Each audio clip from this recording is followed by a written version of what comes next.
Today I made a mistake. There was a phone call I was supposed to make to book an event venue. It turned out it needed to have been done yesterday, not today. As someone who welcomes the opportunity to learn from mistakes, I went through the usual steps of reviewing what happened, to take ownership of it, to analyze what could have been different, to find a remedy, to make the corrections, to adjust for the future. It's a very structured and logical process. But mistakes are never just logical. Because while my mind worked through the very structured response process, my emotions latched onto something else. I made a call to the person who was relying on me to have done it. And when I told her I made a mistake, I remember the response on the phone was just the expression, "Oh," and then followed by a silence that seemed a bit long.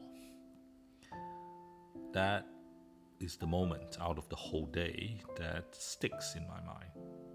It is my emotions telling me you made a mistake and it affected someone. You let somebody down. That is part of the mistake-making experience. Sometimes when we try to embrace mistakes as a healthy learning process, we treat mistakes like puzzles, analyzing them and tweaking our systems and ensuring they don't happen again. That as a skill is useful and necessary, but if we only engage with mistakes intellectually, if we don't allow space to acknowledge how they feel, we're not really processing them. We're just troubleshooting and pretending that we are like machines. But we are not machines, we are humans. And mistakes don't just create logical problems, they stir emotions. Emotions we have to deal with more than just our rational mind.